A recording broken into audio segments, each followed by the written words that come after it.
Make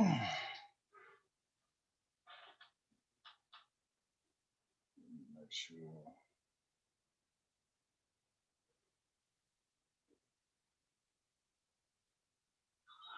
All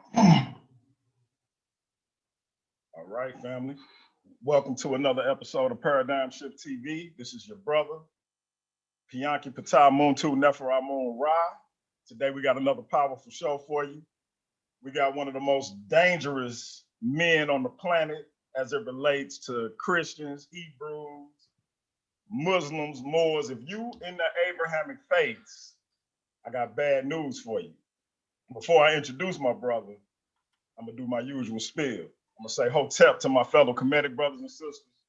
I'm gonna say God bless to my Christian brothers and sisters. I'm gonna say Islam to my Moorish brothers and sisters. I'm gonna say Assalamu alaikum to my brothers and sisters in the NOI, and I'm gonna say Shalom to my Hebrew Israelite brothers and sisters. And I'm gonna say Jambo to the rest of my brothers and sisters throughout the African diaspora, be it here in the wilderness of the United States of America or beyond. I say that greeting for one reason and one reason only. It's because if you're Black, I'm with you, and I hope you with me. Our petty disagreements shouldn't keep us from uniting, and we can disagree without being disrespectfully disagreeable. And with that, my brother, introduce yourself to the Paradigm Shift TV audience. Peace.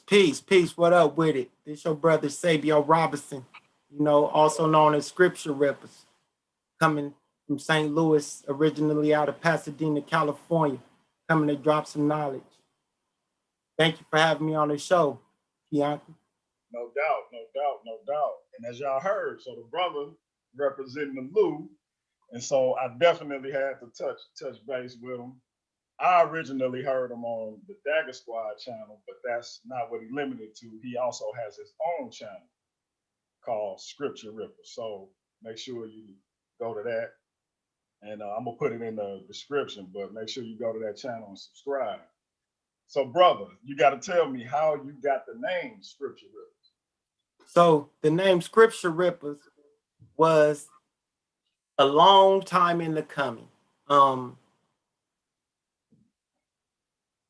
Me and a few of our friends had thought about a good show for our name.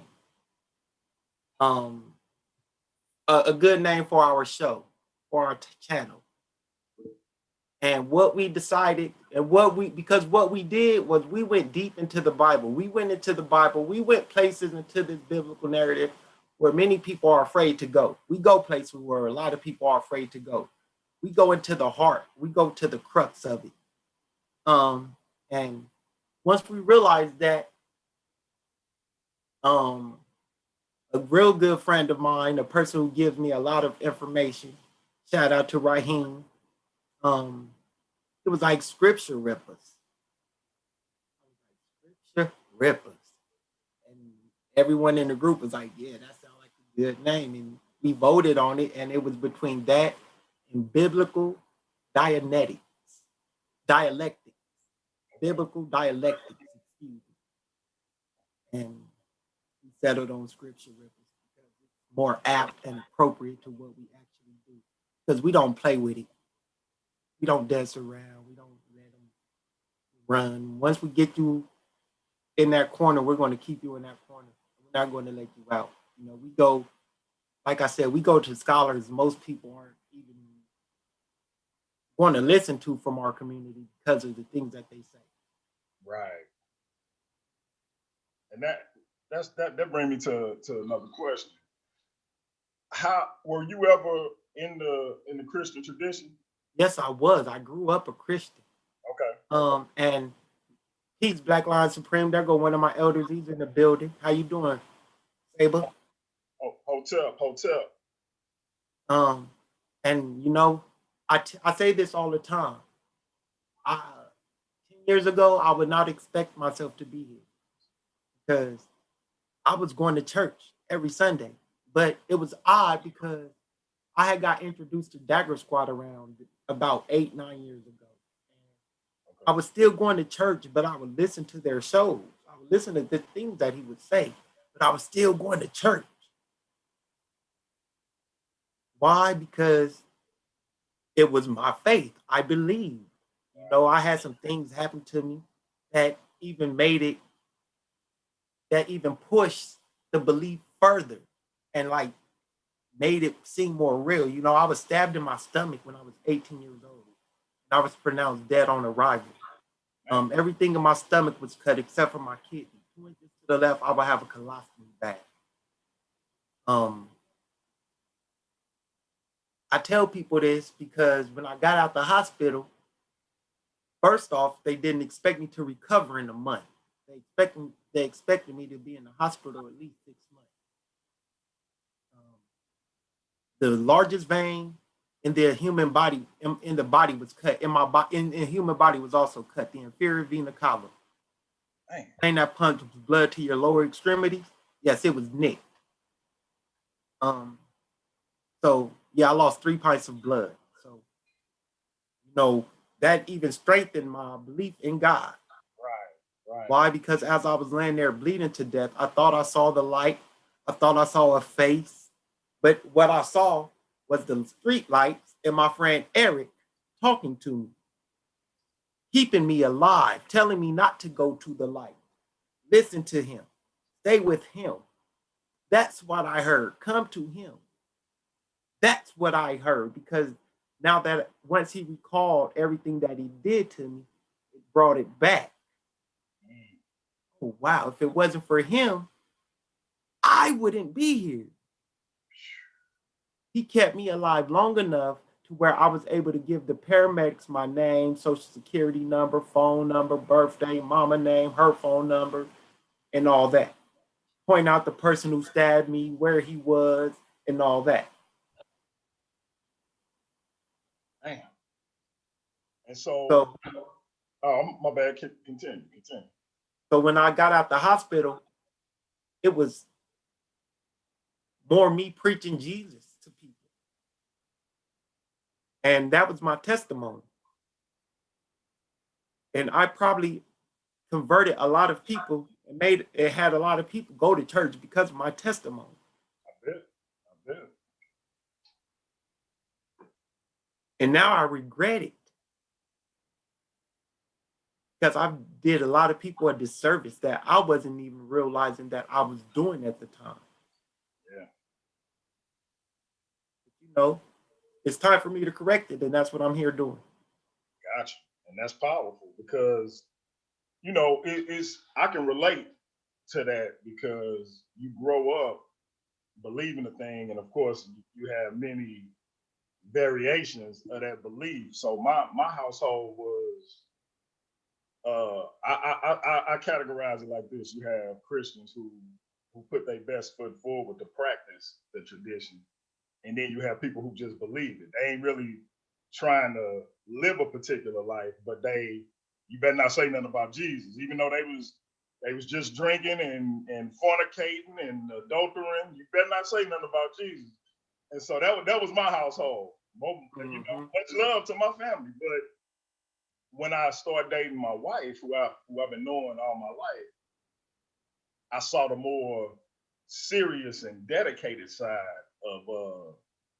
of church life. And of course, a family tragedy kind of galvanized me at that 18 years old to make that change, but still having that way I grew up and feeling as if, no, I can do this and believe this, and this confusion, and you just like, wait a minute. I have these behavioral patterns of, you know, whatever it is, sex, Right. and other things that I'm being told that I must abstain from, and I'm 18 years old though. You know what I'm saying? And so you start this thing off like it's almost counterintuitive, and so the guilt that come behind, oh man, I messed up. Like I kissed her too passionately, and you know, you just be like, it as you get older, the expectations that's put on you based on this belief start to overwhelm you to the point where you almost ready to pretend you live in this life when you know you ain't. Wow. And you know that's powerful. And you know that's powerful because that's one thing that I couldn't do. And I felt like I was pretending. And Yeah. what made me actually leave the church was something that the preacher said. It wasn't nothing that a person in the church has done, nothing God had did. It was something that the pastor of the church said on the pulpit in front of the whole congregation. He had the audacity, the unmitigated gall to tell the whole congregation that Jesus and God was one and the same. Mm. What? All right, I got to do some studying. Somebody lying. But you know, it just depends because my brother, who just debated Captain 10K of ISUPK, that's his teaching that God, Jesus is God. But then you have other uh, groups or denominations, whatever, you know, for lack of a better term, that believe you have God the Father and Jesus as his son. And so this is where the confusion sets in for somebody like me. Is he God or is he God's son? He Because I says know it he called out himself. to God, he prayed to God. So what, like, bro, it's He was praying to himself. it's he forsook himself. He jumped off the cross. He jumped out of the sky, came down in the form of a man, killed himself, and went back up to the sky. Like, well, so you know, and then we have to jump through Luke. these hoops to explain why it makes sense. So then when I say, okay, as a comedic saber, I can look at the comedic text and say that, right, and I got a source that I can pull from if they ever want to smoke. Ra, Ptah, and Amun were a trinity, or if you want to say triad, if me saying trinity offend somebody, they were a triad that operated as three separate beings, but also operated as the same creative force. And so I'm like, is this what we're saying? Wow, no, because it was different. Well then, but you saying that these individuals, they three individuals, but they one. You saying the same thing, except I know for a fact this was first. And I'm not even one of these people who start getting into you copying off of Kemet, because I feel like it's an insult to Kemet, quite frankly. But I'm just if I can say that, is that what you're saying? Well, not. If so, if that ain't what you're saying, what are you saying? Oh, they just bro. But anyway, go ahead, bro. I just Yeah, but see man. that's it. But see that's it right there. And what brought me on Dagger Squad? You wouldn't even believe what brought me on Dagger Squad. What, bro? It was the word I just used. I hate using the word believe. I hate using the word. Okay. So I have been watching the show for about a good 3 days and maybe 4 days, and it seems like every day there was a misinterpretation or a misunderstanding of the word believe, of the definition of how it was actually being used when it was first created. Okay. And I'm not an etymologist. I ain't never came Right. on the show acting like I was a language expert. What I did though was I looked up the definition of the word believe. But before I did that, was I put each word by itself. Okay? Because each one is a separate word. You got the word be, and that is an action word. That is to be present. Okay? The second word is lie. Okay? And the third I know so where when you you go. so when you and that word is another verb. It's another verb. You have to be present. So right there you have the connotation of what? Be lie, something hidden.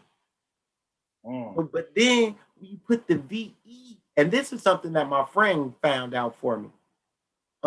He Googled it And he found out that VE on the end of the word, depending on the vowel or the consonant coming before the V and the E, it's a modifier.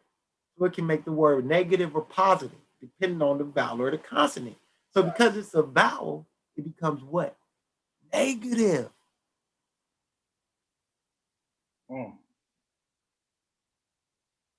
So now the definition becomes to accept something is true with no reason for doing so. Man. And that's all I said. But after that, it was like I was welcomed on the Dacker squad. And that's you've been to me, you've been one of the best additions, along with our brother in the chat, Black Lion Supreme. Y'all a breath of fresh air.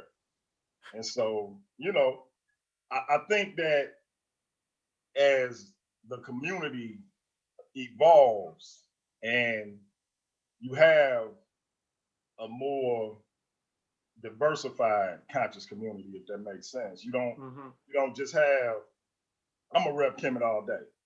Whether and I don't rep it like Jabari rep it, more power to him. I love what the brother do, but I'm not Jabari. I'm not Right. Shaka Amos either. Right. I'm kind of somewhere in the middle of those two. Right. But everybody had their own lane. You have the more historical and intellectual side where y'all at. And then you Sonetta got what he do, and you got but I think y'all are a prime example of all of those diversified views sort of coming together, and you have unity without uniformity, if that makes sense. You can come together as a unit, have these conversations, have these dialogues, disagree, as I say, without being disrespectfully disagreeable, and it's a beautiful thing to see. I know Reggie get under some people's skin sometimes, but I think he earned it. Yo, and it's crazy because I don't know if it was that conversation or another conversation. No, it was another conversation. But I was officially inducted into the conscious community by Brother Reggie, and it was like a 7-8 hour conversation. Me, Black Lion Supreme, and a couple other brothers. It was after a show. Garfield just left it open, and it wasn't on the show, but we were just in the back chat, and it was just like. But that I think the next day I went out and I bought 7 books. Okay. Because that's how serious I took it. One of the books I bought was Selfish Gene by Richard Dawkins, so I can get a better understanding of evolution. And that book, the first 7 chapters is all you really need to read. Okay. to get an understanding of evolution. If you read the first 3 and you lean to evolution, you won't need no more than that. If you study evolution as far like the aunts and those people like that, you won't need more than the first 3 chapters. But I needed the first 7. I needed 7 chapters in order to get a better grasp of it. Do me a favor. Drop the link to your YouTube channel in the chat, so people can subscribe to. I know you got subscribers and all of that, but I still want people to be able to go to it, and But let me ask you this: as far as your roots in St. Louis and how you sort of came into the conscious community here and sort of spread out, where did that start, and how did you take that and sort of spread out to the further community? Well, that's interesting. That a friend of mine would say, a couple of friends of mine who I went to Forest Park would say, this was in the making, because I was always talking about things like this on the bus stop, after class, during class, and between class, on the bus, in the car, at the barbershops, playing chess. I was always having these types of conversations, philosophical, religious, political, intellectual types of stimulating conversations. I actually think it started when I broke away from the African American Male Initiative, and I started the Black Student Association at Forest Park Community College. It was a radical move at that time because, like I was saying before we went live, there weren't any groups geared towards us on the campus. You know, they had LBGT communities, they had chess clubs, they had all types of clubs, but they didn't have one club that was just geared towards Africans and African Americans. So what we started doing was we started hosting shows, we started posting historical facts around the campus every once a week, having drives, doing everything, and people started graduating, and it was a good thing, but we got pushed back. Why? Because we weren't all inclusive. So the other groups were allowing everyone, even the African American Male Initiative. They had an honorary white boy. Then they let a guy from India, from the country of India, into the group. Wow. Yeah. But they still did not allow Black women to join. Now, Black women could work there. They could be the secretaries, but they could not come and sit down and converse with us. They could not join the group. Now, I understand it's the African American Male Initiative, but how can we build if these are the mothers and the sisters and our counterparts and the wives and the girlfriends? How can we do anything if we're not going to communicate with them? If we go into these meetings and it's all about us bashing them, and there's no real uplift of anyone, because that's all it was. It was a bunch of male pity parties. You froze up, bro.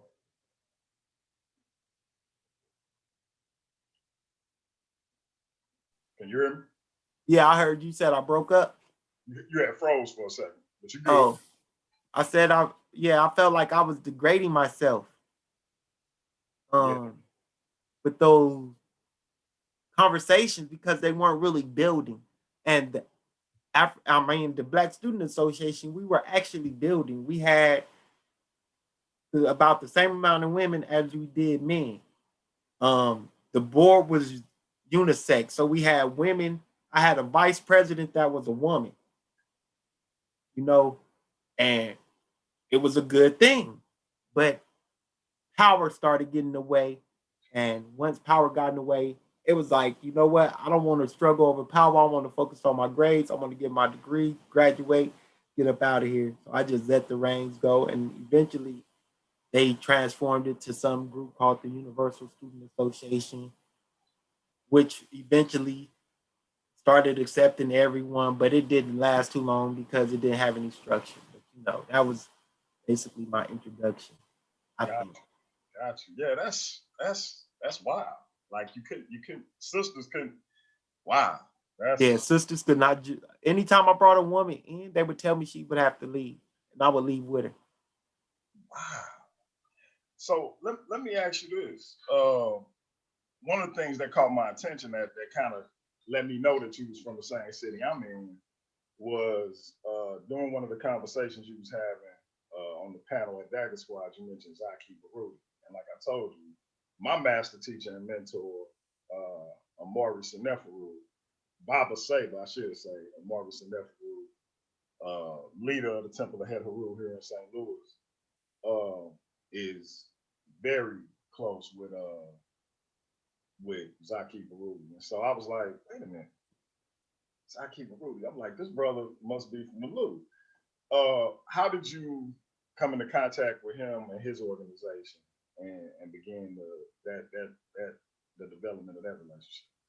Well, that relationship started through my professor Pamela Wood and a couple of her students, Asa Another one of our students named Kaumba, and they they took a liking to me after they presented at our class on the student club and how active they were on campus.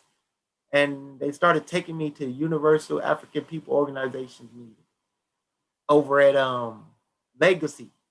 Yeah. Yeah. Okay. Right?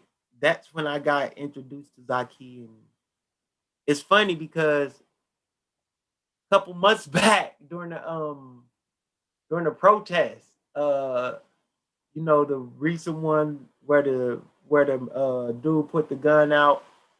I can't remember, but the last protest that they just had in St. Louis. Yeah. My nephew, he's kind of active, and guess who pulled up to the house to pick my nephew up? Zaki Baruti. I'm sitting on the porch. I'm like, wow, who you coming over here for? My nephew, you know this guy? So it's like it's Full all circle. around. So it's Full like circle. Yeah. it's full circle, and it's like I found that kind of tight. Yeah. Definitely. Definitely. That's what's up. That's what's Yeah. up. Because I'm sure part of the reason your nephew is active is because of what you poured into him. Yes, sir. So you know what I mean? Yes, and sir. so to see somebody who you built a rapport with that's dedicated his life to fighting for our people, coming to pick up your that had to hit you. You know what I mean? Yes. That's heavy. I was That's just cheesing.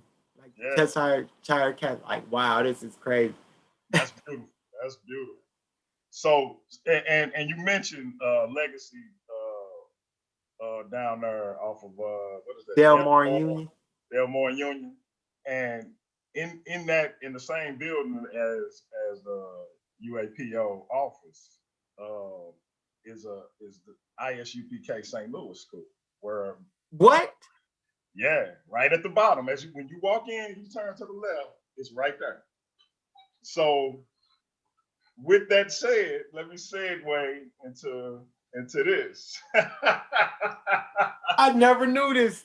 As much as I've been going to Legacy, I did not know. You probably ain't even think to look that way. But when you first come in, you see the little documents with their rhetoric and all of that. So myself and Captain 10K, the Gargle Boy of ISUPK under command of Jenny Johanna, I say the whole spiel, got a debate coming up next month on the 23rd of May.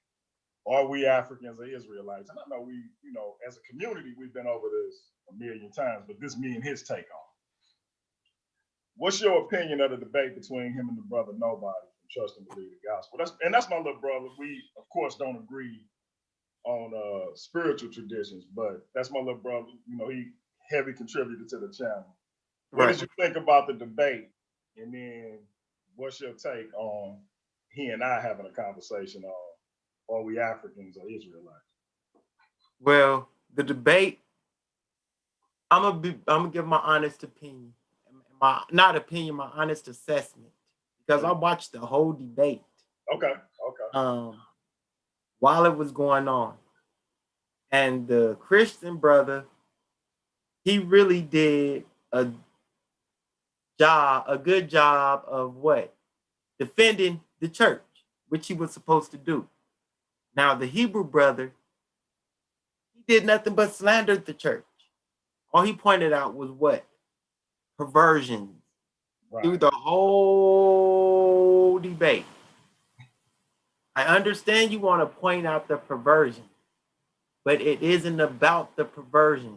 The debate was about which is better for the community. Right. You're not on the topic. How can you win the debate? So unfortunately, I disagree with both stances. Right. Like, they were both arguing against a book that was pushed on them under radical, extreme conditions. Our ancestors really had no choice but to accept this. Yeah. So basically, y'all were arguing moot points, but there's no way he he was even in the fight. Right. That was my thing. And shout out to my brother Captain 10K, because he say he slaughtered the brother and he gonna slaughter me when we have our debate. So I shout out to him, because he called me a half hour after that debate and said, when we gonna have our debate? I'm ready. And so he not scared, unlike some comedic brothers who I know personally who get shook at talking to Christians, Hebrews, and whoever. That brother want to smoke. So I'm like, hey, yeah, we can do it. But we would have did it next weekend, but it's Passover. So yeah, just look forward to that. And like I said, now as we segue into this age old, are we Africans or Israelites question, what's your if you could give some insight, not necessarily into he and I's conversation or debate, but just on that narrative as a whole. Well, I'm gonna just keep it 100 and say it straight out. My DNA don't trace me anywhere to the Levant, the Middle East, Ashkenazi Jews. I've done 2 DNA tests, 23andMe and African ancestry. They both line up and say basically the same thing. One of them, and my 23andMe, they told me that as they get more reports, my African DNA results may go up or down depending on the percentage. So one of them says I'm 84.3% African, and the African ancestry says I'm 94.8% African. I'm waiting on my 23andMe now. So yeah. So, but you know what they say though, bro? Them DNA tests, that's the white man science. And look. They Zoriak say, hold on, because I gotta you already know where I'm going. Zoriak say twins took 3 different tests and got 3 different results. I know it was like 15 years ago, but go ahead. Okay. Bump that nonsense right now. So it's white man science, right? First off, there's no such thing as white man science. Preach. Science has been around since the beginning of man. It was here before man was here. All man did was started studying it and learned what it was and put a name to it. All right. So now, in order for him to make that argument, he would have to also make that argument if he was put up in front of a case where he was not the defendant, the actual defendant, but he was what? Put in as the defendant of, say, a murder case. Only way they can exonerate him was through his DNA. Or he went out and he had sex with the young woman and he didn't want to have that child. But this woman was like, you're the father. But him and his friend had sex with her. You would have to also use that DNA case then, because it's the same exact thing, bro. They don't do anything different. I heard him say that that's different, though. They swab your mouth. Yeah. And send it to a lab. Bro, this like the irrationality of their arguments when it comes to certain stuff. And respect to the brothers. Like, I ain't trying to disparage them, but it just, he said the DNA test that you take for paternity and the DNA test you take for lineage is completely different. And I'm like, wait a minute, paternity and lineage is completely different? What like, am I bugging? What is paternity? Lineage. you heard me? You have a child. That child is of your paternity. It's of your lineage. How can you say that's different? Then I just sit here and I trip off the fact that they say they went into the continent in 70 AD. We know that the transatlantic slave trade started, what we talking 15th century? Yep, 1425 to be exact. Okay, so 1,300 years? Is my math messed up? Let's to be light, let's say 1,000 years. You was on the continent for 1,000 years. And first of all, you ain't African, but you was there for 1,000 years. Second of all, ain't you all what your father is, but then no African men hit them Hebrew honeys? Really? Okay. But third of all, the devil, the white man, came to Africa and said, guess what? we want all the Jews, but we don't want no Africans. The people who have subjugated indigenous people all over this planet came and said, we just want these people. We don't want them people. Like, what's the logic? Am I bugging? Come on, man. Like, I want the smoke on this one. Nah, you're not bugging. So you're not bugging. So see, one of the things they don't really do is what I've started doing. And it's one thing that I wasn't really aware of until I started listening to Dagger Squad, and I heard him use it a few times, and it was textual criticism. And once I started looking at the text critically and actually going into what was being said, I was able to better realize how things were being misinterpreted and taken out of context. See, what people don't realize is that book, what we're talking about, was written for a group of people. And I've had all types of guests come on my show. You know, I've had a Jew come on my show from the land of Israel, okay, who has the tradition. That's all he really has. He's a believer, but that's all he really has. And he's argued with some people like Jim Majors from the Atheist Experience, Black Lion Supreme. He's argued with some Hebrew Israelites to hold his tradition. And all he told them basically, y'all can convert. Don't try to take my culture. Because he lives there. His family has the culture. He's a cool little Jewish dude, but you can hear the racism and all that. And what he basically told us was that the book is a war story between his God and other gods, and it has nothing to do with any of us. That's my point, man. Like, from whether we talking Christian or we talking, I want to be a Hebrew, whatever. It has nothing to do with us. Why am I worshiping a Jewish carpenter?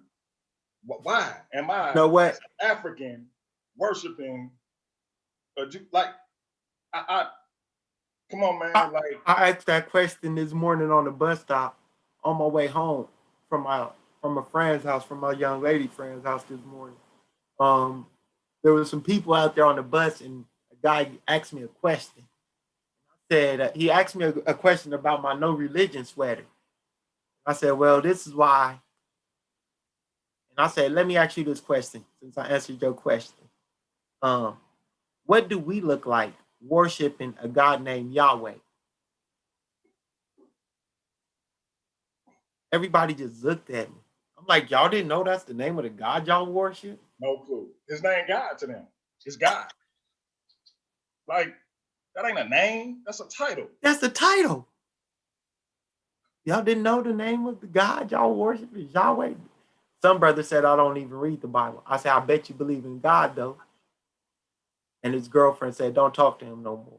Exactly. Because I hit him right in the mouth. I bet you believe in God. You hit him in the gut, and then you hit him in his jaw, and then hit him with an uppercut. Because that's the crux of the issue. Because you hit the nail on the head. We received this tradition through subjugation and enslavement. Period. And I don't care what Vince Bantu and all of the Damian Richardson, it was in Africa and all of it. Like, y'all can try to reach for that all y'all want to, because we know even if we want to talk about what was in what was formerly Kemet, what came to West Africa with the Portuguese was not that. Right. Period. It wasn't that. Right. And what came over here definitely wasn't that. So you got to come to terms with the fact that regardless of how much you love this tradition and how much you want to reconcile your love for it with what happened to our ancestors, it wouldn't that. That was beaten into them. And they took it because they wanted to survive. They got tired of getting their ass beat. They got tired of getting their feet cut off. and all these damnable things by these evil bastards, period.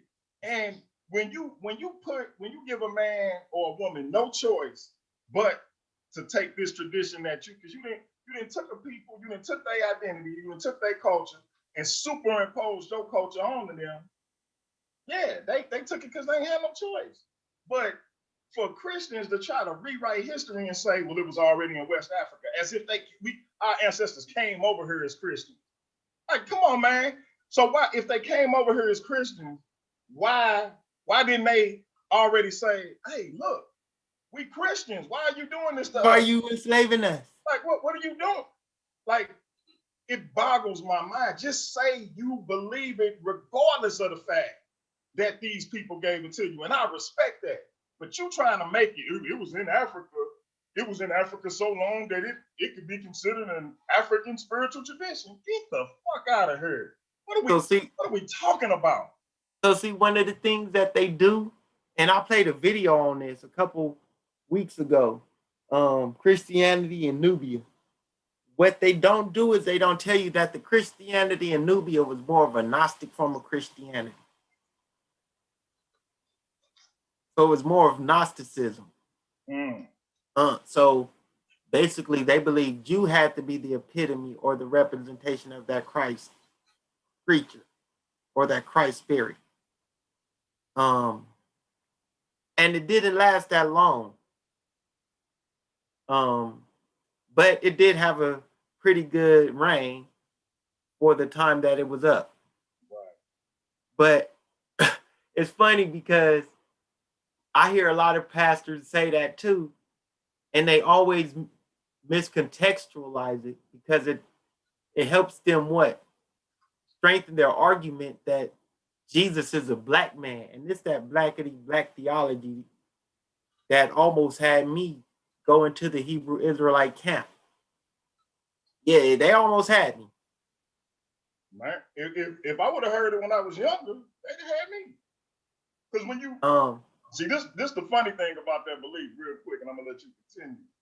You have people who already believe the Bible, but they might be jaded by the church for whatever reason, but they believe that Bible. So you tell them, the people that they've been reading about all their life, because they ain't hearing about nobody from Africa. They ain't hearing about their culture and where they come from and where they descend from. All they hearing about is Abraham, Isaac, Jacob, Moses, and some people who ain't them. And so now you telling them that is them? Oh, I would have been hooked if I was in my 20s hearing that. But go ahead, bro. So what got me away from it was when I read Deuteronomy 28:68. It didn't add up what they were saying. It didn't make sense because it just didn't make sense. I was reading like, this is not us. We didn't ever go, what? No. No. How are they misreading this? Like, yeah. And I even, and what's funny is I have a Bible. I have a King James Version Bible that they use. I have the one with the Africans in it. I have an African Heritage Topical Bible. So it got Africans in the Bible. So this Bible was written specifically for those types of people. But it just didn't add up. No.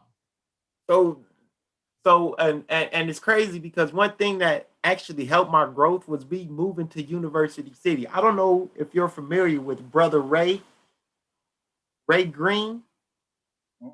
He said he used to talk with y'all on Blog Talk and what's that other little radio show y'all had?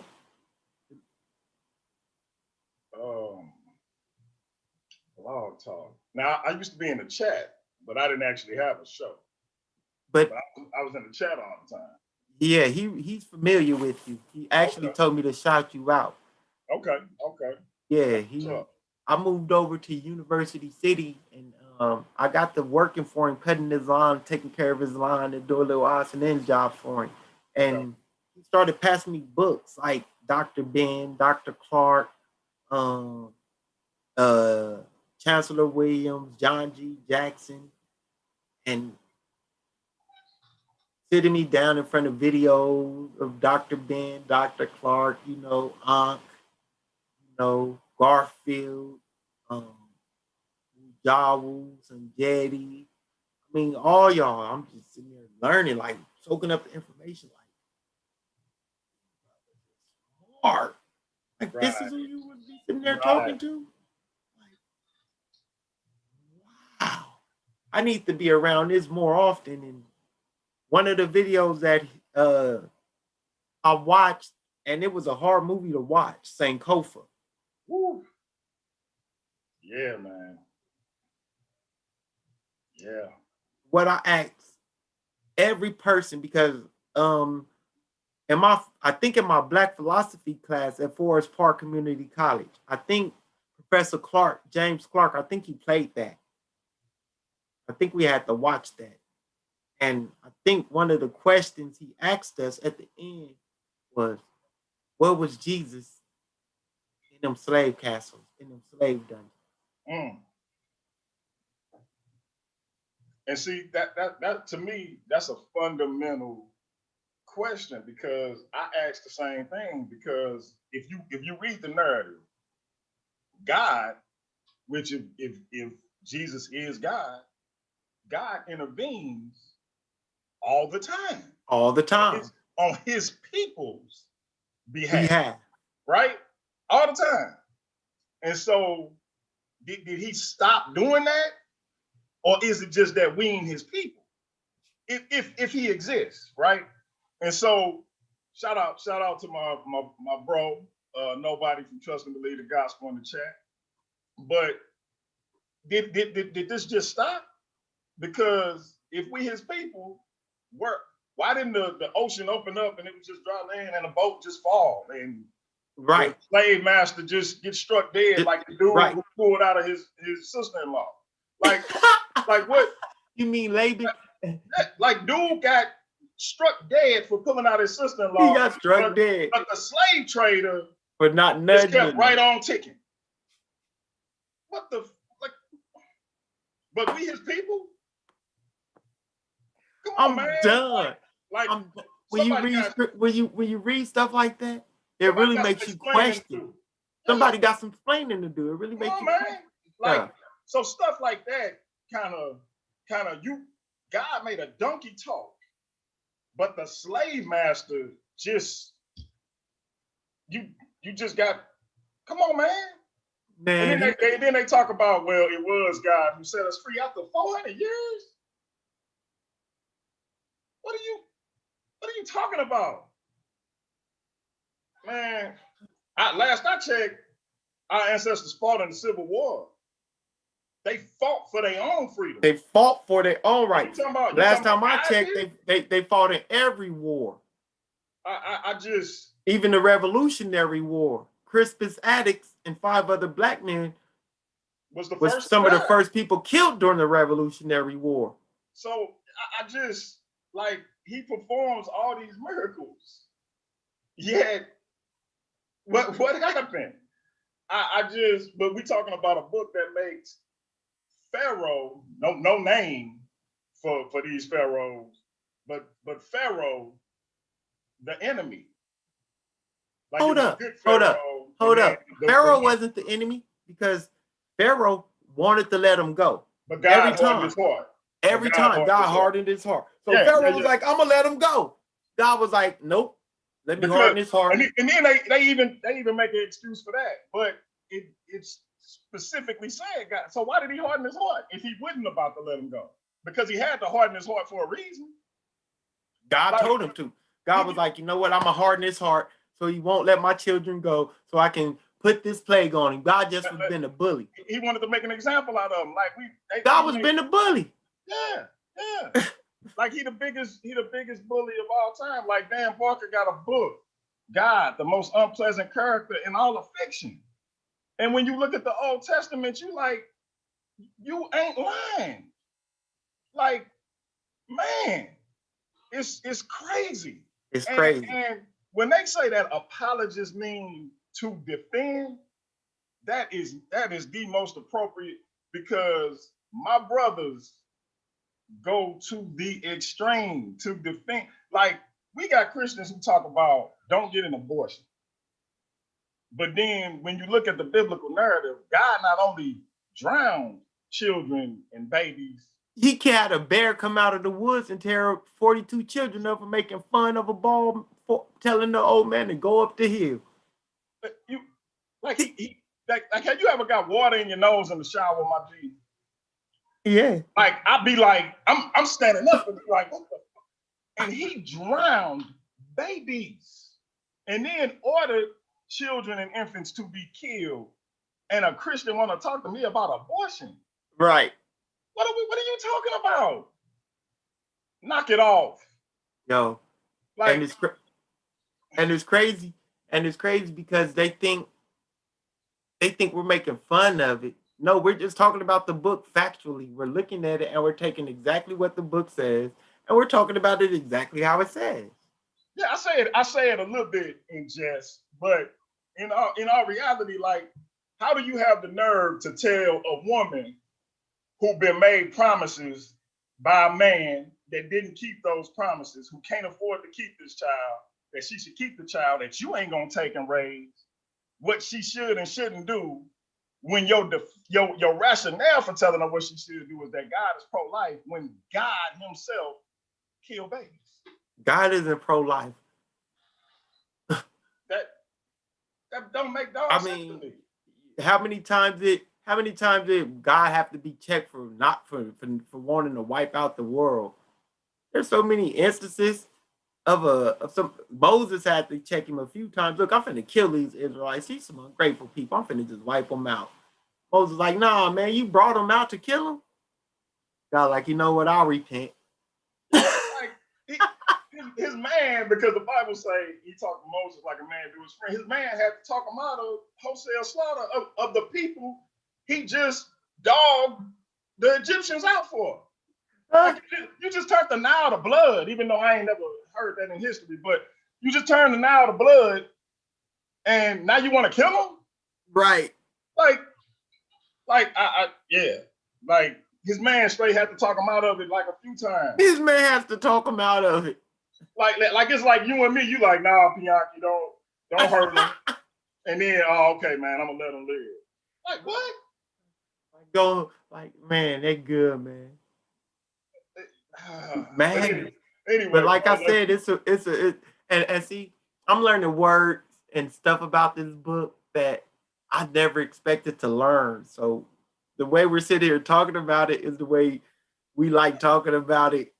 And it's funny because the more I learn about it, the funnier it gets. So it's almost entertaining to hear somebody who think they know the book and they know what they're talking about, but all they're doing is just apologizing for this deity that they have no reason to be apologizing for, you know? And one of the things I've been asking people to do, I don't know how familiar you are with North Sentinel Island people and John Allen Chow. I was just talking about them. In 2019, but I've been asking Christians to take their Jesus to them. Man, don't do it. I'm gonna say don't. They need them though, right? I'm gonna say don't do it. Because, they need them though, right? Hey, they need Jesus. Hold up, and isn't Jesus and isn't the gospel to be preached to every corner of the earth? And look, they're heathens. According to the book, they're heathens. They don't know. True. That's true. So they need to know the love of Christ. And this is my question. So that brings up a further question. Given that they are isolated as they are, and we have other protected tribes who, quote unquote, never touch civilization, like that's in the Amazon and other places, are they gonna go to hell because they ain't never heard of this? Like, are they gonna be? You understand? According to the book, they're going to be forgiven because they don't know. So what they don't know, they can't be punished for. Okay. But because they weren't ever exposed to the love of Christ, they can't be punished for not knowing the love of this. Interesting. according but to the narrative. and I'm gonna tell you though, I really do respect somebody who can like intelligently break down the theology, if you will, of Christianity. And we And I'm got not even that good. I mean, I'm still learning. I learn more and more every day. and you, And that's the thing. You have to be willing to come into this like you don't know nothing. Because if you come in knowing everything, then you won't learn anything. You're going to be stuck with your preconceived notions and what you were taught. like we got it's a brother in the back. I don't know if you engaged with him or not. In that back check group, I had added you in, named Thomas White. Very intelligent brother when it comes to defending the faith, and he sit down and have an articulate conversation with you, and he break it down, and you can't help whether you believe it or not. You can't help coming back like that was an. It's not like talking to a Hebrew Israelite. You know what I'm saying? Yeah, It's we have people like we have people like that comes on Dagger Squad. I have a couple brothers like that. Courtney Thompson, exactly. Pastor Bennett. There you go. But It's like, like there's a couple people who can you can't do nothing but respect it. And so that's a dialogue I like to set up with you. Either my brother Nobody or somebody like Thomas, where it don't necessarily have to be a debate. It could just be a dialogue, and y'all just kind of bounce things off of each other. Just some objections you have, and then you see how he sort of break it down and get an explanation, and then y'all kind of go from there. I think that'll be a powerful conversation. That's cool. But, and I'm gonna let them know what my worldview is or what my stance is or how I look at things. I'm an anti-theist, and the anti-theist is a person who is opposed to belief in the existence of a God or God. Right. All right. Right. So it goes in the chat, clown. Yeah. But let me, speaking of that back check group, so I added you because, like I told you, I engage every once in a while, but I don't engage a lot. And I got love for the brothers. Like I said, Nobody is my brother. Like, that's my little brother. But even the rest of the brothers, I got love for them, and I build with them all the time. But as far as bringing the smoke, that's why I added you. And then I look up like 2 days later or a day later, you go home. I'm like, dang, what the brother do? Because we was bringing the smoke. So what? How did you feel?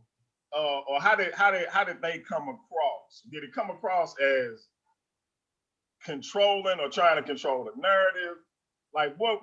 And because our man BK Apologist, who's on YouTube, is the admin. How did you feel about being back there and kind of seeing how that operates? So it felt like they weren't used to a person who was going to come in and drop information that they weren't used to.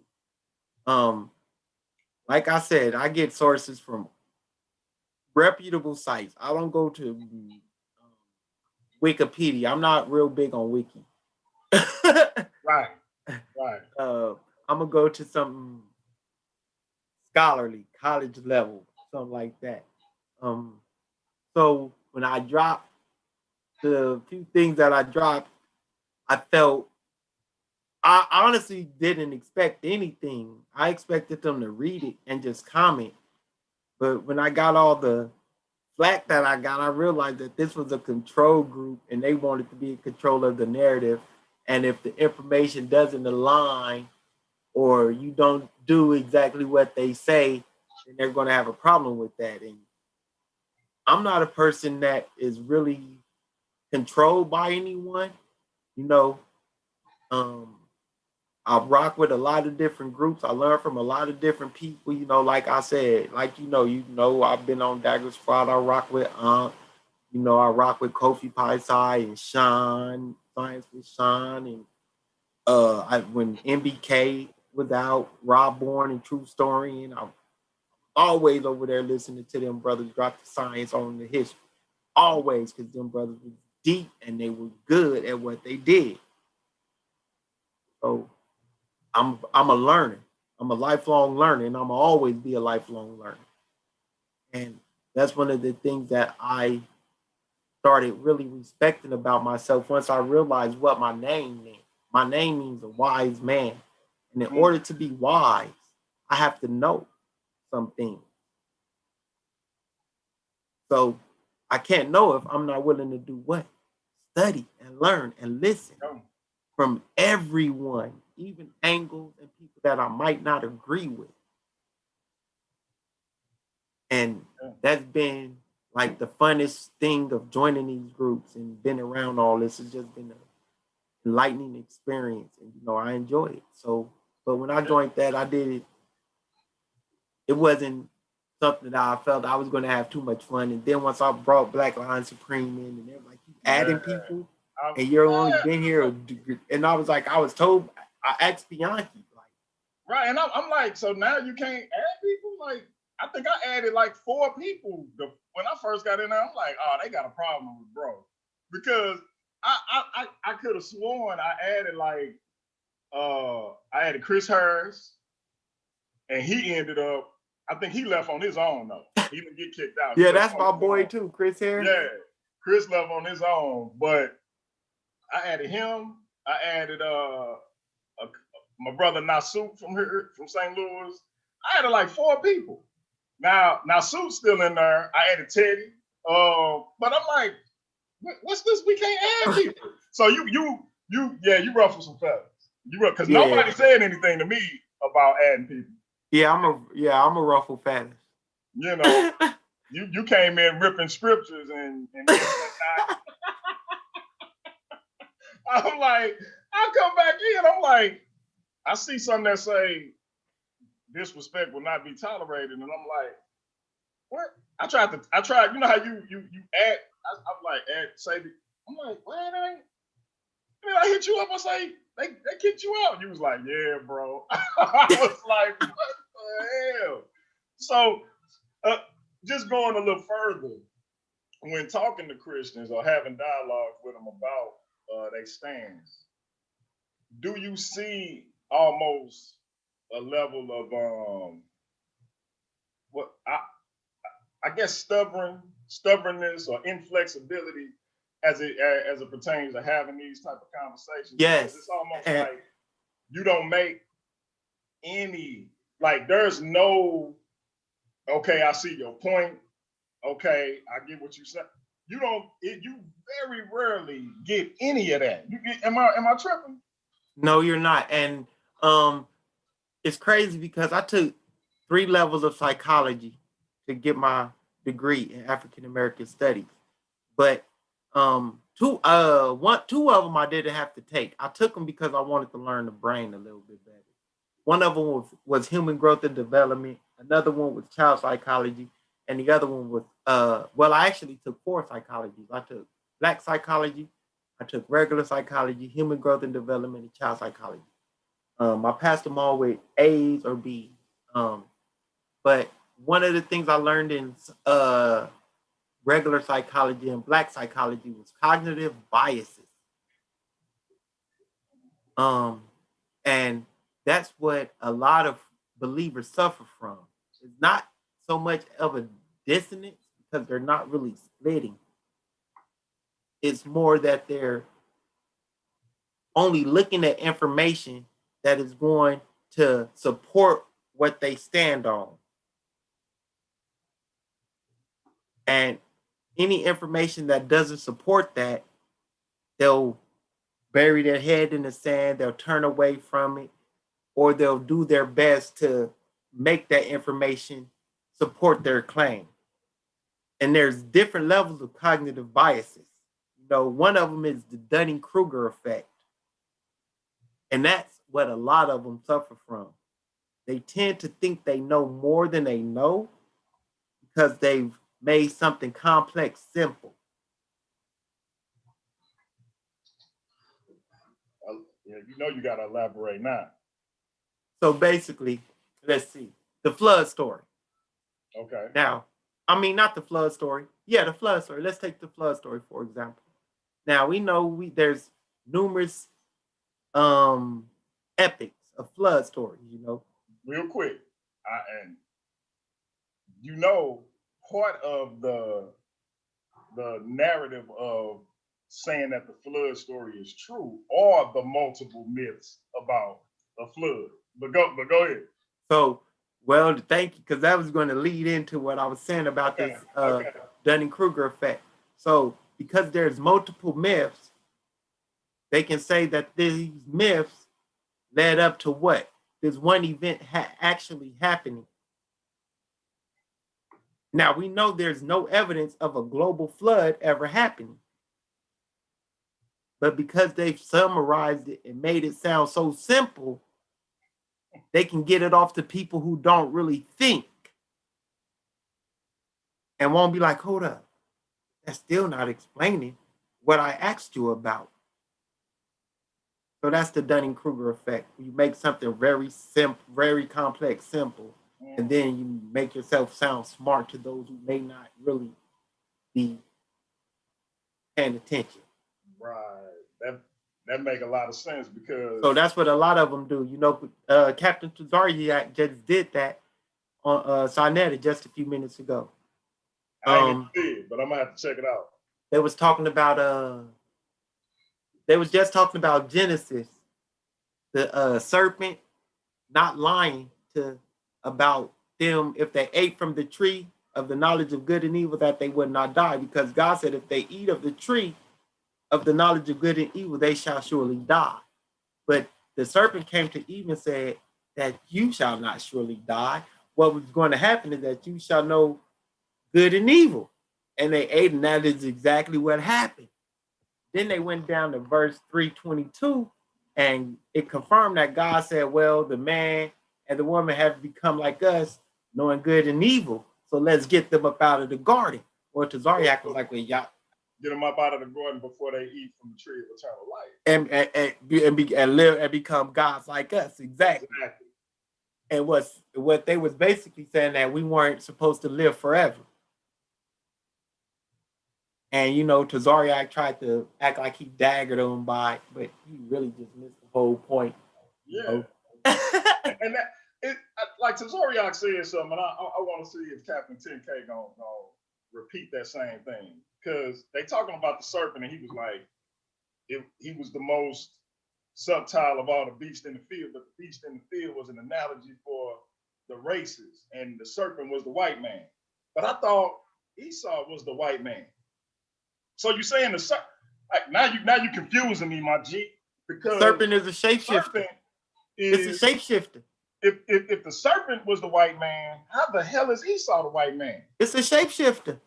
What are we talking about? So then you get my brother, this one of my brothers, the same brother that kicked you out the group, Jerome, the conscious Christian Green.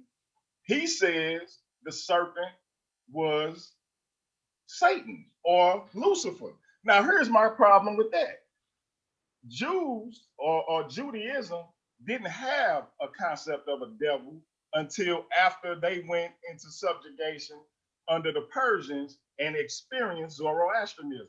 They said in that religion and said, wait a minute, that makes sense, because all this time we've been saying everything that happened bad and good both come from God. But that make more sense. So then they said, okay, let's reconfigure this thing. That's when we got a fallen angel and all of that. Because he even made the argument, he say, well, in Revelation, it say that dragon, that old serpent, the devil. I say Revelation was written way after Genesis. He say, now you're reaching. I'm reaching saying Revelation was written way after Genesis. Like, bro, like, come on, man. The way they reach is insane. Like, even when you read about Satan in the book of Job, him and God, homies. Like, they not in conflict. They homies. They like me and you watching a Cowboy game. Hey man, I bet Ezekiel score a touchdown. You like, I bet the Steelers stuff them. Yeah, they were straight homies.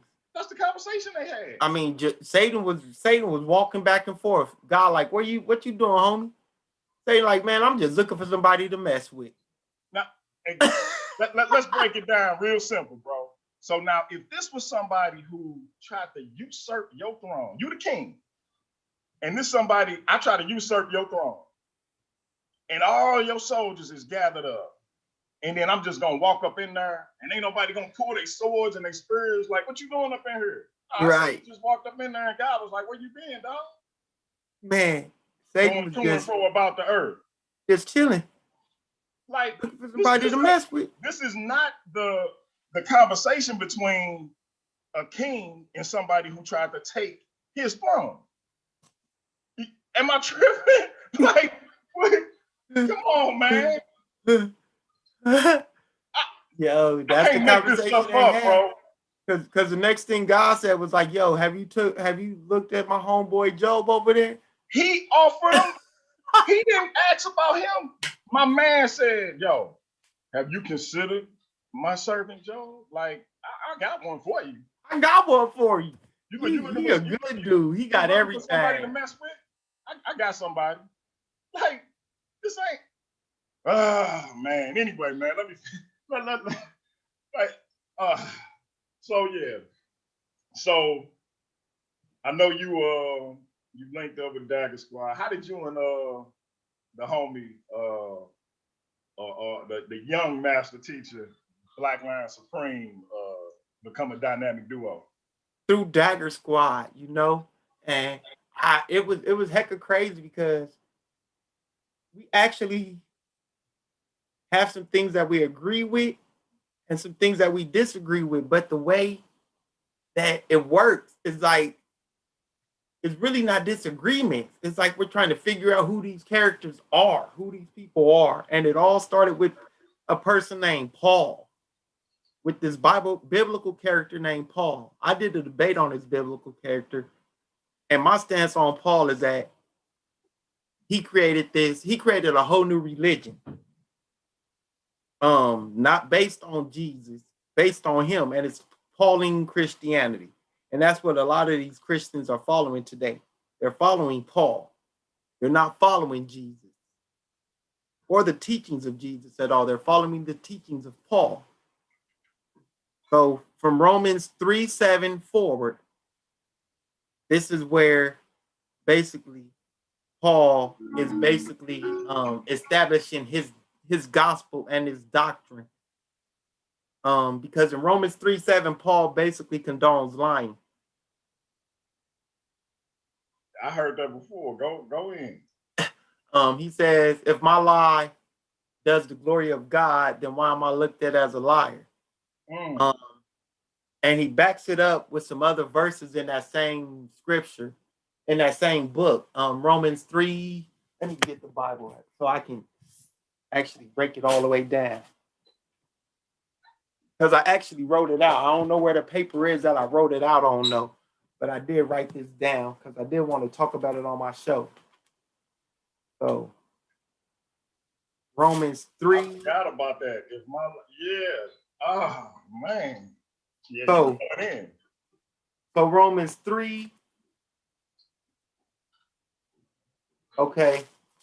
So Romans 3:7 is where, for if the truth of God has more abounded through my lie unto his glory, why yet am I also judged as a sinner? All right. So then if you go down to Romans 3:11, this is where he started tying it up to where he's saying that my lie is going to like advance me, because he says, there is none that understandeth, there is none that seeketh after God. They are all gone out of the way. They are together become unprofitable. There is none that doeth good, no, not one. Their throat is an open sepulchre. With their tongues they have used deceit. The poison of asps is under their lips. Now he's talking about all humans, basically.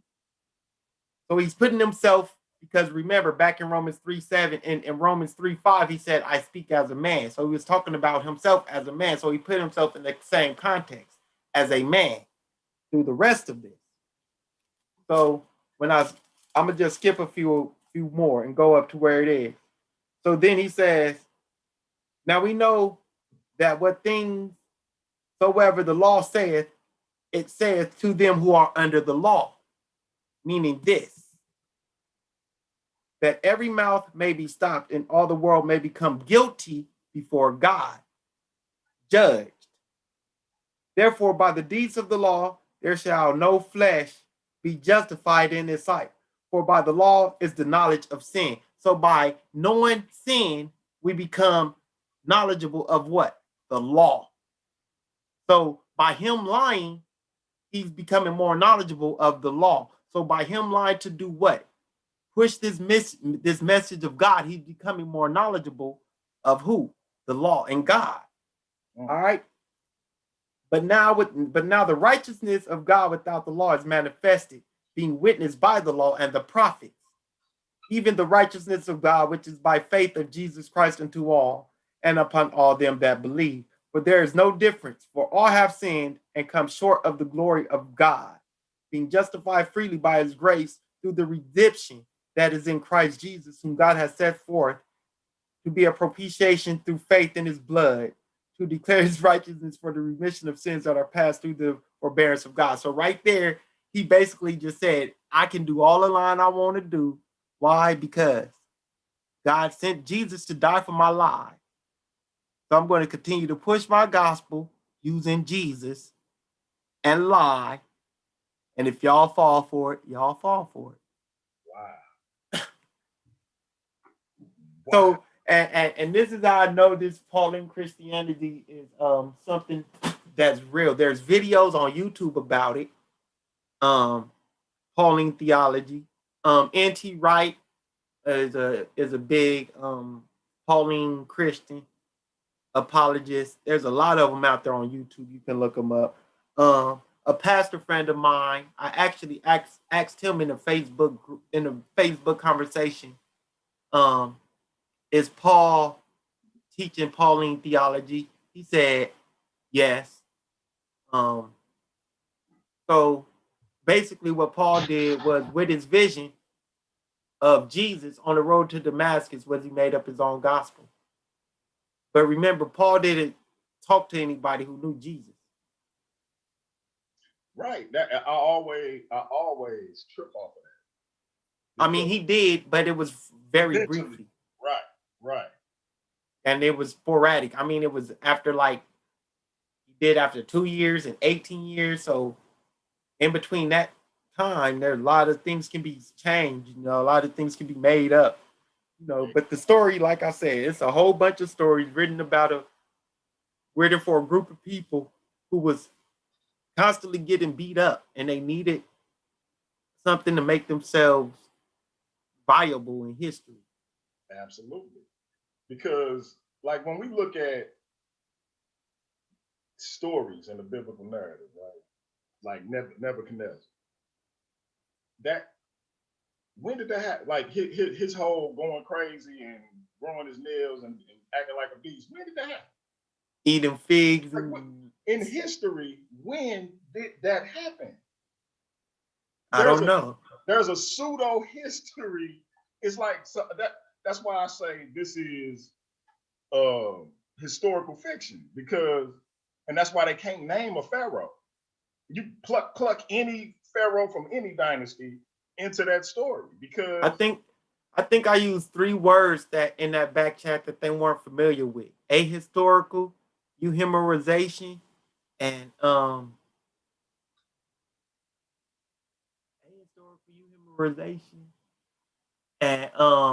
I think documentary hypothesis. You did. I think those were the 3 words. But here's the thing. See, these, believe it or not, these are smart brothers. They are familiar with it. They just don't like it being associated with that book. Because I had a brother who said, what I forget what question I put forth, but I said, are we talking about the biblical narrative, or are we talking about history? He said the Bible is history, and he meant it. He meant that shit. Like, he was dead ass, and I was like, really? And I'm thinking, when did Nebuchadnezzar go nuts and start acting like a wild beast? The Bible is an ahistorical document. Who were the pharaohs that they talk about in Genesis and like, who were they? Why don't it name Taharka? And But see, that's the and see, you that's see, what makes it a historical document. it's Because Marvel Comics, man. it has historical figures mixed in with the whole and historical Yeah, places and things like that mixed in with a whole bunch of fantasy. it's Marvel Comics. Captain America meet every president. Basically. Spider-Man has met the fire chief in New York, the mayor of New York. Spider-Man meet him. Basically. But And you know, we know that the mayor of New York exists, whoever it is at the time. right. Or the governor. We know Cuomo exists, but do Spider-Man exist? Right. And you know, like I say, I tell people my research goes further than I thought my research would go. I have a book, I have a PDF called by and it's a slavery PDF. It's called The Religious Instructions of the Negroes in the United States by Charles Colcock Jones. Now, if this is our religion, as they like to say, why would we need religious instructions written in 1742? Why would a white preacher slave owner have to write a manifesto to other slave owners and other preachers on how to Christianize their slaves? Talk about If this is our religion, though. I mean, if I could share my screen, I would let y'all see the document. Oh, you can if you want to, go ahead.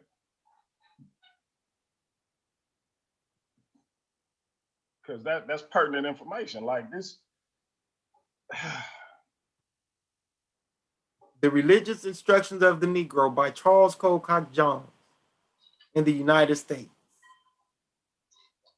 Now, 1842. Excuse me, 1842. What was going on in 1842? The peculiar. Slavery was alive and kicking. Absolutely.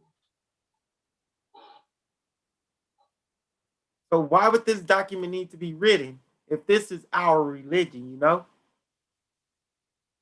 So right here he says, I have, go ahead. If I may, we talking about 20 years before the abolishment of the peculiar institution. And so it's fully established. Yet they are still having to get instructions on how to Christianize our people. On so how obviously, they are not buying this. But it's ours. But it's ours. Go ahead, my brother. But it's ours. But it's ours. Obviously, they're not doing a good job of what? Selling this bill of goods. Exactly. Exactly. Because they're still writing instructions. There you go. Which they kept doing. And see, that's what research does. Once you realize that, research takes you into places that you don't even want to go. And see, he starts off with the census. Historical sketch of the religious instruction of the Negroes from their first introduction into the country in 1620 to the year 1842, divided into 3 periods. The first period, from the introduction in 1620 to the first census in 1790, a period of 170 years. So he breaks down with the census how many people it was, how many people were Christians and things like that. But there's certain points in here that I just read that gets me cussed out. I went on Black Jesus Minister Radio a couple months ago, and it was a waste of my life. I know you wish you can get whatever time you spent talking to him back. Bruh, he cussed out me and my whole team within 37 seconds of us saying him and Jeremiah Judah cussed us out. Wow. That was like Heckle and Jekyll, man. All I did was read what I'm about to read from here, and it was over. Grand opening, grand closing. because if we Hebrews, what is this? Because it's already ours. If we had it in West Africa? Wouldn't we have already? We wouldn't have needed instructions. We wouldn't need an instruction. Come on, man, teach. So if I can find, it's on page 17. And it's just real quick. But what it says a lot. All right. Let's see. Oh, and see, I didn't even go into this. Yeah, this is the difficulties. As to the difficulties. So what he says right here, I actually start off right here. I find the numbers are prodigiously great and am not a little troubled to observe how small a progress has been made in a Christian country towards delivering those poor creatures from the pagan darkness and superstition in which they were bred, and then making them partakers of the light of the gospel and of the blessings and benefits belonging to it, and which is yet more to be lamented. I find there has not only been very little progress made in the work, but that all attempts towards Christianizing Africans have been by too many industriously discouraged and hindered, partly by magnifying the difficulties of the task of the work beyond what they really are, and partly by mistaken suggestions of the change which baptism would make in the condition of the Negroes to the loss and disadvantage of their masters. So what he said right there is that Christian missionaries and pastors wasn't even trying to Christianize Negroes because they felt it was a waste of their time. Mm. And then there's another caveat to this, that you cannot enslave a Christian. That's it. and a sister, I forget her name, because she was a Christian, successfully sued for her freedom. So they had to these. That's why it'd be hard to argue with a Hebrew or Muslim or Nation of Islam member when they say that the white man is the devil, because these devils changed the law. You couldn't enslave a Christian except when they were a Negro, because after their sister got her freedom, they said, hold on, we got to change this. But see, people got to understand how this practice started, because you had indentured servitude of all kinds. You was just it was just your nationality. You had Africans, you had from wherever, Nigeria, Ghana, etc. But you had Frenchmen, Dutch, England, etc. And I forget his name, but you had an African, you had I believe it was an Englishman and a Dutchman that ran away from the same individual. They were all indentured servants in Virginia, and this was after Bacon's Rebellion. Mm-hmm. And when they caught them, the judge gave the two Europeans, the Dutchman and the Englishman, 7 more years indentured servitude to the person they ran away from, and 7 more years to the colony of Virginia. Mm. The African brother got, and everybody who think I'm making this up, Google first lifetime servitude African in Virginia. And it's going to give you all this information. Wikipedia, whatever encyclopedia, it's going to give it to you. I just can't remember his name. But the judge, he gave them 14 years total, 7 more to the person they was indentured to, 7 to the colony of Virginia, and gave the African brother lifetime servitude. Why? Because the transatlantic slave trade had began in earnest. This is the late 1400s. And it had began in earnest, and Virginia wanted in on it. And this was their intro to it. And that's how this thing got kicked off. And so now they've already experimented with putting Africans into lifetime servitude. Mm-hmm. So to bring other Africans over was nothing. And that's how it kicked off. And so this was a diabolical practice, as our man Ephraim X. Kendi said, stamped out from the beginning. And so that was masterful teaching, bro, because again, if we already had it in West Africa and we came over here, some of our ancestors, because you can't say all, but if some of our ancestors already had it and came over here as Christians, why do we need instruction? Why do we need instruction? If we was Hebrews that kept the law, statutes, and commandments for 1,300 fucking years in Africa, why do we need instructions?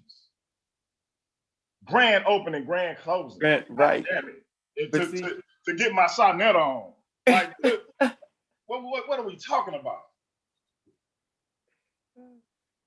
And you know, it's funny because Sonetta, he's one person that he's helped me really learn how to use the Bible as a weapon against him. I already was pretty good at it because of what? Being a person who grew up with a mother. My mother is a pastor. She went to theological seminary. So she got her divinity degree. And, you know, I was always around people telling me that I was going to be what? A pastor. I got the calling on me. I was able to like interpret scripture and help people better understand. Like, I remember little crazy stuff like being in jail and, you know, having them prayer circles and being in them prayer circles and people calling on me to pray and people coming up to me, asking me to pray for them before they go to court, and they come back from court and they getting the sentence or the judgment they was expecting. And I'm like, well, that wasn't me. Shit, that's God, I guess. Right. No, but maybe it was just the way the court was set up to go. Who knows? Shit, I don't know. But it was shit like that that kind of made me feel like there was some shit there. But I was in jail doing this. Right. Like, why was I in jail doing this? How come I couldn't do this shit on the street? Like, whenever I tried to manifest the things on the streets that I manifested for the people in jail, it didn't seem to work out. Like, I would pray for people on the street to get blessings and not get the things that they didn't want, but to get the things that they actually want, and it wouldn't work out. Like, God was listening to me while I was locked up, and not listening to me out here. I need to go to jail for God to listen to me. I don't want to go there. Right. I gotta be behind. Stop. Yeah, man. Stop that. Nah, it don't work like that. Something ain't working out. And like I said, after that pastor said what he said to me, there was already a lot of questions like formulating in my head, you know, with the way the world was going, looking at the things happening in the world, you know, watching science and technology and the world advance, and our people just stuck looking for a space family. It's like, what is going on here? Like, why are we waiting on the space family when the people who created this, they not waiting on the space family, they moving, trying to get out to space. Exactly. Like, so, you know, it's just a bunch of questions that I had to answer for myself, and I haven't answered them all, you know, but I've answered a lot of them. And one of the biggest questions I had to answer was if this Bible, if this religion, any one of them, Islam, Christianity, Judaism, Catholicism, had anything to do with me personally, other than what? The slave trade and what was taught through my ancestors through that practice, you know? And once I did my DNA and tied up that my ancestry goes to Nigeria, you can't tell me anything about this book. This book doesn't belong to me.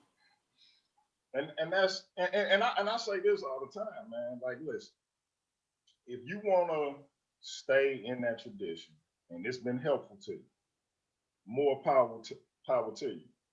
My thing is, don't excoriate me for practicing Sankofa, going back and fetching something from the continent, right, and reclaiming that for myself. Right.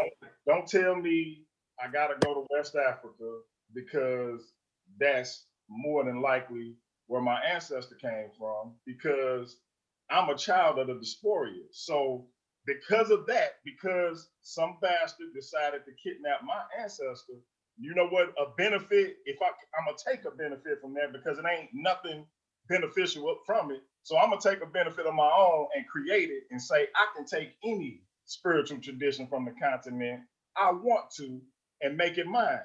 If it's Kemet, if I want to apply it scientifically, if I want to apply it spiritually, if I just want to study it because it fascinates me, that's my business. But because if you can take a tradition that's not ours, that has a specific people in mind, how you gonna tell me that I can't take something from the continent and study it or practice it as a religion or whatever else I want to do? Right. That's what gets me Right. with regards to the arrogance of our Christian brothers and sisters. And I got love for them. I don't And, have a negative connotation towards the church. and It's that just, arrogance comes from the religion. And you know, if you listen to the Jewish brother I was just speaking on, JC, he says something. He says things that lets you know that this religion is very arrogant and racist. Like this is our God for our people. You know, that right there, those are exclusive terms. Our. Those are exclusive. Those are excluding everyone else except for who? The our is. exactly. So that's where the arrogance comes in with these people who adopt this culture. Or what? No, they don't even adopt it. What they do is they culture vulture it. They culture vulture it. I'll take it even a step further if I may, bro. It's not even a culture vulture. Like for the Hebrews, absolutely. But for Christians, it's again, they've had someone else's culture superimposed over theirs, and that's all they know. Yep. And because of that, they proliferated from generation to generation to generation. What's that saying? If like religion would crumble under the weight of its own absurdity if it wasn't for child indoctrination. We got kids in the belly and we sing the church songs to them before they even come out. My grandkids, I'm 44 years old, I got grandkids, and before they could say their name, they saying, thank you, Jesus. So because of that, we proliferate this thing from generation to generation, and we wonder why they look at us like we crazy when we step away from it. Because we've been conditioned to believe this thing since before we came out our mother womb. You see? So I'm not mad at them. And if they using it as a positive, do your thing. Just don't criticize me and call me crazy for wanting to explore something that I know came from my people. Right. And you know, they say I'm crazy because I'm anti-theist. And Africans weren't, they all Africans had some type of religion. No, that's false. Because first of all, religion is a Greek or is a Greek word. So, or actually, it's a Latin word. It comes from the Latin of religar. And what it mean, bro? To buy or to sell. To sell, I believe. I think it means to sell. Now, I thought it meant to bind back. Or it to buy. Yeah. It's one of them. It's one of them. But yeah, that right there tells me that whatever it is, it didn't come from us because our ancestors had what? Veneration, ancestral veneration, worship, and they looked at the elements and they looked at the natural things of the world as part of their everyday lives that affected their lives. So they tended to do what? Deify those things. Now, did they actually think that? I don't know what they thought. I can't actually say that, but I do know that. That's why I don't go too far off into that. I'm not an animist. I'm not a pantheist. I don't think there's anything out there besides us doing anything. And if it was something out there besides us, they're playing a hell of a hide and seek game. Quick. Absolutely. So let me ask you this, and I got two more, and then we gonna close it out. We got to do a part two though, for sure. For sure. You mentioned that your mother was a pastor. And you know, my family, like I said, my family are believers. They not necessarily, you know, a few of them more like hardcore Christians, and then the rest of them is more so they just believe, if you know what I mean. But my in-laws, my wife's family, including my wife is still a Christian. So you can imagine the havoc that played on my marriage when I first came out of religion, right? But again, her family always been gracious to me, and even through this process, been gracious to me. It was just difficult for her because me being her husband, it's like, what? Wait, because that shakes the very foundation of, you know. And I don't blame her for having a hard time adjusting to it, because that's what we always plan to be. For your mother, when you walked away from religion, was it difficult for her? No, because my mother and I have to always thank her for this. She always allowed us to think and learn the things that we felt would benefit us. That's She it. never steer us in the way that she wanted us to learn. Wow. So even at a young age, my mother, she saw that I was interested in things like National Geographic. She went out and got National Geographic for me. And she would challenge me on reading those and make me do book reports on encyclopedias and stuff. So at a young age, she was always challenging me to be a thinker and not just believe or accept what people tell me. That's powerful. Once I told her that I'm done with religion, she was like, "Get out of my face." That's heavy, man. For her to be a pastor, that's heavy because, like I said, like, bro, I almost came close. I don't, I'm an open book, and I just tell people what it is. I came close to losing my wife. Not because, now again, I got married. I'm 44. I got married at 20 years old. Been knowing her my whole life. We've been knowing each other since second grade. Been through any trial and tribulation a couple could go through. But that, believe it or not, was almost the end of us. And I'm sitting here like, wait a minute, I'm past all my stupid stuff. Like, I'm good money right now. This is what's gonna break us up? It's not computing, because I'm a better father than I ever been. I'm a better husband. I'm faithful. Like, this is what's gonna end this. And she was like, I can't do this. I'm a Christian. And it took me a while to really, like, okay, I understand. Like, and it's crazy because I'm offended, because I'm like, wait a minute, how you coming at me? Like, I ain't doing nothing. But to her, that was everything. And so it took me a minute to wrap my mind around it, because you forget how vital that is to people. So that's why I asked you that about your mother, because I know even my mother, who not like a diehard Christian, hated. She hated that African stuff. And I'm like, you African. What do you mean that African stuff? It's like, what are you? But yeah, they be tripping, man. And one of the things that I remember that I took from MBK and Rob Bourne called the church, the Black church specifically, the great African American cultural identity eraser. It erased our culture. It erased our identity, and it placed us in its identity of what? We have to be some type of believer, some type of Christian. Our whole world view. If you're not one of them, you're nothing. And I didn't realize how true that was until I started telling people I don't have a religion. I've lost more friends and potential girlfriends when I tell them I'm not religious, because that belief got them stuck.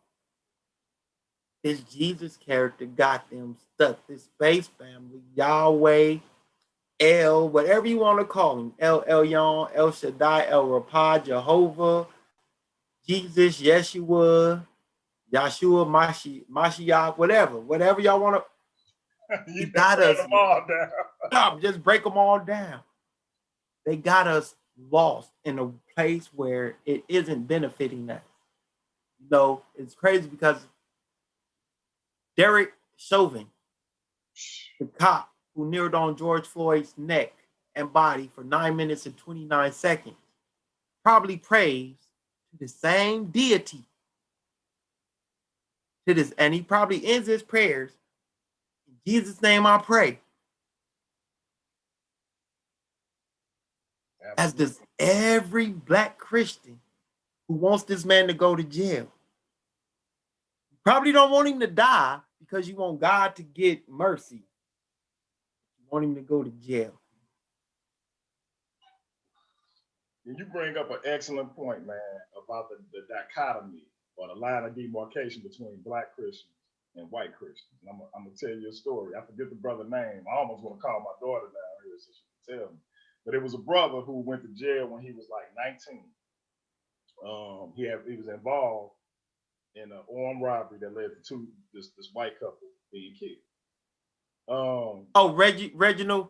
Reginald Denny. No, not Reginald Denny. But Brandon Bernard, I think it was his name. Is you talking about the Chain of Rocks Bridge thing? No.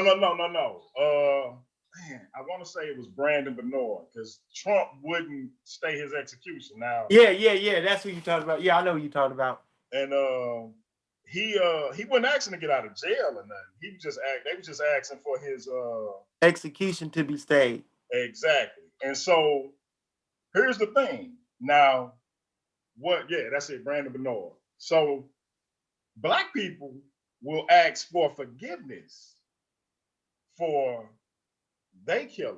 Because we see with those church folks who saw Dylan Roof kill their 9 family members and friends.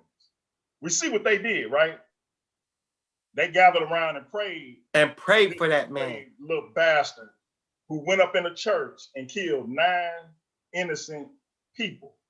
And then instead of getting his head blowed off, they took this bastard to Burger King.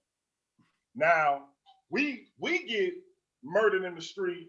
Our children get murdered in the street for having toy guns or no gun at all because we viewed as a threat just because we black. But these bastards can commit mass murder and be taken alive. That boils my fucking blood. Because I got a 14-year-old son. I'm 6'2", and he tall as me, 250 pounds. And I know if a trigger-happy race soldier ass cop feel threatened by him, it's gonna be a bad situation. It could be a Michael Brown all over again. And I'm not one of these people who that's not gonna go over. Like George Zimmerman still walking around in this motherfucker. That's not me. I'm gonna say goodbye to everybody, and I'm gonna do what the fuck I gotta do, and I'm standing on that shit. So or the young lady, or the cop down in Texas who went up and Botham John's house, she gets a hug from the judge. He gets a hug from his goddamn brother and the fucking judge. Like, see, this is the shit we do. His brother, this bitch took your fucking brother, and can I hug her? Can I hug her? What the fuck? Can I shoot her like she shot my brother? Bro, so again, they prayed for Dylan Roof, and he wanted to hug the woman who went up in his brother's crib and killed him. But you know what the parents of the victims of Brandon Bernard said? We thank President Trump for not staying his execution. Hopefully he got his life right with the Lord, and he'll meet our family members in heaven. You understand? While we praying for their fucking forgiveness, they saying kill that motherfucker. Like, we need to smarten the fuck up. We need to smarten up, and we need to do it ASAP. Because while we playing these mental games with ourselves, the rest of the people, the rest of the nations of people are moving forward. And our people are moving further and further back. You know, it's crazy that the wealth of our people hasn't really advanced since the 50s, you know? Peace. We got G-Con in the building. Peace, brother G-Con. Ah, peace, G-Con, what up? I heard a lot about him also. Yeah, I'm gonna touch base with him after me and you get off, because I actually put it out there for him to go against Captain 10K. But Captain 10K want to go against him on a different subject, and he want to stay with me on the African subject. I think what he think is I'll be an easier time than our brother G-Con. So I'm gonna commensurate with our brother though, and see what's up. But yeah, like, we gotta smarten up, bro. Yeah, we got to smarten up. And one of the things I push is I push science, technology, engineering, and mathematics. I'm very big on STEM for our people, because that's what's going to get it, and financial literacy, because that's what's going to help us. You know, we can't keep waiting on no spooks to do it for us. You know, we can't. Yeah, forgive your family members, forgive your fellow Black people, but these race soldiers, these cops who killing our people indiscriminately, fuck them. Right. Period. We gotta be willing. We gotta be willing to get down with the get down. You know, yeah, all y'all gangsters and y'all killers. When George Zimmerman was exonerated, y'all should have handled y'all motherfucking business. Period. And I like that. That boils my blood. Like, y'all killing each other, robbing and stealing from each other, and this bastard still walking around casting aspersions on a 17-year-old boy who he stalked and murdered. And we talking about forgive. Come on, man. Like, yeah. Anyway. Oh yeah. And let me say this. I'm not too friendly with them Moors or them people from the Nation of Islam, because I realized that they had a role in this too. So you can't overlook them either, you know. And that's one thing that I noticed that we tend to do. We tend to overlook. You read my mind, because that was gonna be my last question. Go ahead. We tend to overlook we tend to overlook the Muslim or the Middle Eastern impact on slavery. Absolutely. But see, one of the things that my research has allowed me to realize is that the sub-Saharan slave trade was going 100 years before the transatlantic slave trade. So if they were already trading slaves in the Ottoman Empire, then it goes to show that, or it leads into, right into the practice of the transatlantic slave trade, even though they had different laws and different rules. They gave them the blueprint. Yeah, they gave them the blueprint, and a lot of the major players came from there. So a lot of the Jewish people who were slave traders came from where? The Levant. Absolutely. They was already part of this empire, working in what? Goods, trade, things like that. So they already knew the inner workings of this.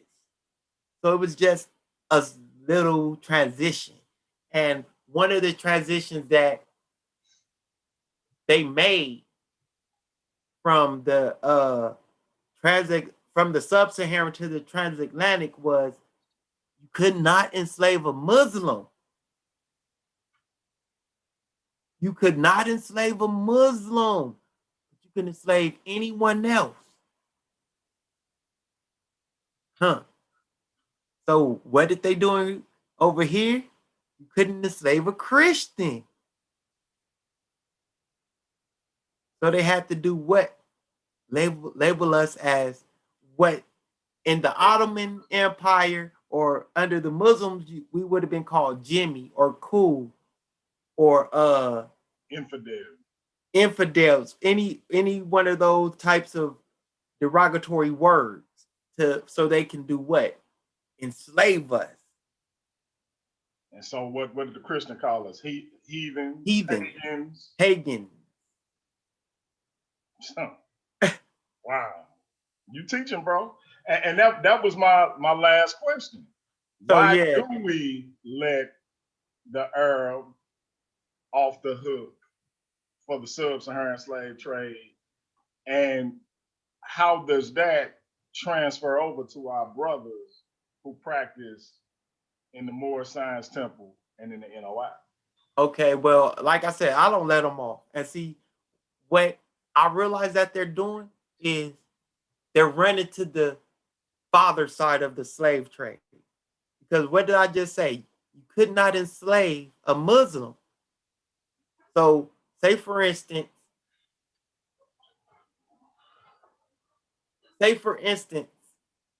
they don't want to attach themselves to the transatlantic slave trade. A great way to do it would be to say that I'm Moorish and my ancestor comes from one of these Middle Eastern countries and I'm connected through this, but they won't do the DNA. They're just connected up through what? Story and teaching. You know, in order to make something real concrete for me, to you, for me, you just can't say it to me anymore. You know, this is the show me state. You got to show me. Exactly. You know, source up or shut up. What's the other motto? Yeah, there you go. And so, and with that, we're going to go ahead and close out, bro. One more time, let the people know. And like I said, we definitely going to do a part 2, family. As you see, for sure. Goes in, he know what he's talking about. He's educated. He's knowledgeable. And so we got a lot more in store with our brother. So let the people know where they can find you on YouTube, Facebook, whatever. For sure. You can hit me up at Sabio Robinson on Facebook. You can check me out at Scripture Rippers or Dagger Squad TV on, you know, and once again, one love. Thanks to Brother Pianki. Shout out to Paradigm Shift TV 314. You know, we out here trying to bring the knowledge to the people so we can move forward in 2021. You know, we tired of being in last place and, marching for things like Black Lives Matter. You know, if our lives matter, we need to start acting like our lives matter outside of this book. Say that. That's real. And y'all heard it right there. Again, the brother goes in, go check him out, and he'll be back on Paradigm Shift TV 314. So as you know, this your brother, Pianki Patah Muntu Nefer Amun Ra. We're gonna be back at it again, or should I say black at it again. Peace. And we got more in store for you. And that's peace. My love. Peace, my brother.